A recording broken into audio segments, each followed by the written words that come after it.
Act news ఇవాళ CM Revanth Reddy బిజీగా గడపబోతున్నారు. మరి కాసేపట్లో ఇంటిగ్రేటెడ్ కమాండ్ కంట్రోల్ సెంటర్లో ఇటు ప్రజాపాలన పథకాలపై జరిగే సమావేశంలో ఆయన పాల్గొంటారు.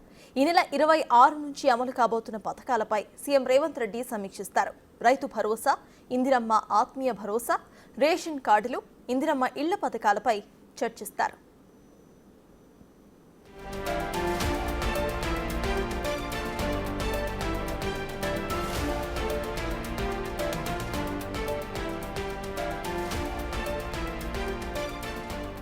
సాయంత్రం 4 గంటలకు ఉస్మానియా హాస్పిటల్ కొత్త భవన్ నిర్మాణంపై అధికారులతో సమావేశం జరగబోతోంది. అనంతరం మున్సిపల్ పట్టణాభివృద్ధి శాఖ అధికారులతో ముఖ్యమంత్రి భేటీ కాబోతున్నారు.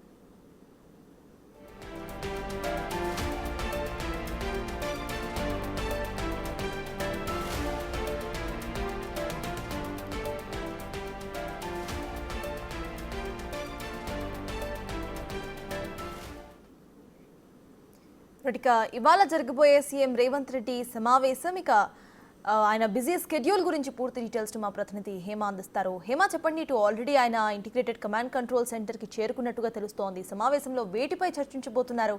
అప్డేట్స్ ఏంటి?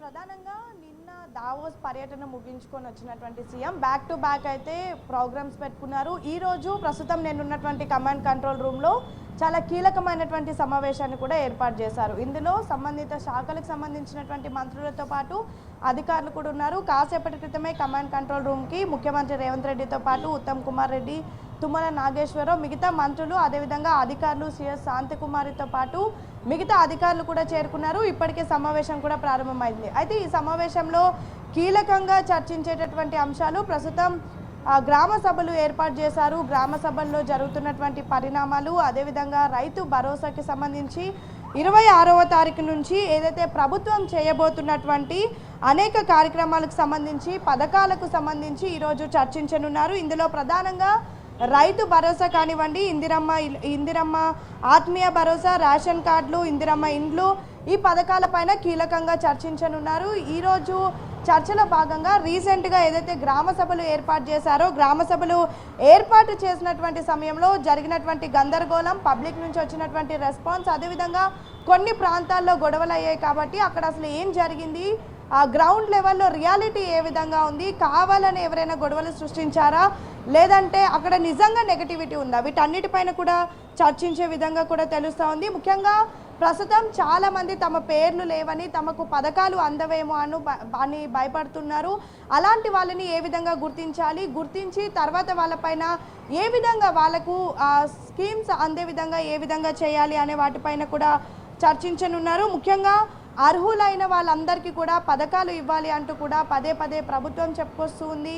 ప్రజాపాలనలో ప్రతి ఒక్క పేదవాళ్లకు లబ్ధి పొందాలి, ప్రతి ఒక్కరు కూడా ప్రభుత్వం ఇచ్చేటటువంటి స్కీమ్స్ అందుకోవాలి అంటూ కూడా చెప్తున్నారు. సో ఈ నేపథ్యంలో అర్హులు ఎవరు, వాళ్ళని గుర్తించిన తర్వాత ఏ విధంగా పథకాలు వాళ్ళకు అందేలా చూడాలి, వీటిపైన కూడా చర్చ జరగనుంది. ఇక రైతు బంధు గతంలో చూస్తే బీఆర్ఎస్ ప్రభుత్వం పాలనలో రైతు బంధు పేరు మీద అనేక లేఅవుట్స్కి కానివ్వండి, కొన్ని ప్రాంతాల్లో పెట్రోల్ బంక్స్కి కానివ్వండి, కొన్ని ప్రాంతాల్లో గుట్టలుగా ఉన్నటువంటి ప్రాంతాల్లో కూడా రైతు బంధుని ఇచ్చారు. సో అలాంటి వాళ్ళని ఏ విధంగా తీసేయాలి, అనర్హులను ఏ విధంగా తీసేసి అర్హులకు ఏ విధంగా రైతు భరోసా ఇవ్వాలి, వీటన్నిటిపైన కూడా ఈరోజు చర్చించనున్నారు. ఈరోజు జరిగేటటువంటి ఏదైతే మీటింగ్ ప్రస్తుతం జరుగుతుందో అది చాలా కీలకంగా మారనుంది. 26వ తారీఖు అంటే రేపటి నుంచి అమలు చేయబోతున్నటువంటి పథకాలన్నిటికీ సంబంధించి ఈరోజు చర్చ జరపనున్నారు. ఇక ఇప్పుడు ప్రస్తుతం 10 గంటలకు ఇక్కడ ఇంటిగ్రేటెడ్ కమాండ్ కంట్రోల్ రూమ్లో సీఎం సమావేశం ప్రారంభమైంది. ఇక సాయంత్రం 4 గంటలకు ఉస్మానియా హాస్పిటల్లో కొత్త భవన నిర్మాణంపై కూడా అధికారులతో సమావేశం జరపనున్నారు. ఇక 4:30కు మున్సిపల్ శాఖ అధికారులతో కూడా సమావేశం జరపనున్నారు. మొత్తానికైతే ఈరోజు సీఎం షెడ్యూల్ చాలా బిజీగా ఉంది. ప్రధానంగా నెక్స్ట్ గవర్నమెంట్ చేయబోతున్నటువంటి స్కీమ్స్ పబ్లిక్ ఏ విధంగా అందించాలి, వీటన్నిటిపైన కూడా చర్చ జరపనున్నారు. ఇప్పటికే ఈ మీటింగ్లో సంబంధిత మంత్రులతో పాటు అధికారులు, అదేవిధంగా మోరోవర్ కొంతమంది ఆఫీసర్స్ కూడా పాల్గొన్నారు. సో ప్రస్తుతానికి ఈ సమావేశం ప్రారంభమైంది. ఈ రోజు చాలా కీలకంగా రైతు భరోసాతో పాటు ఇందిరమ్మ ఇండ్లు అన్నిటిపైన కూడా చర్చించనున్నారు. Right, thank you Hema.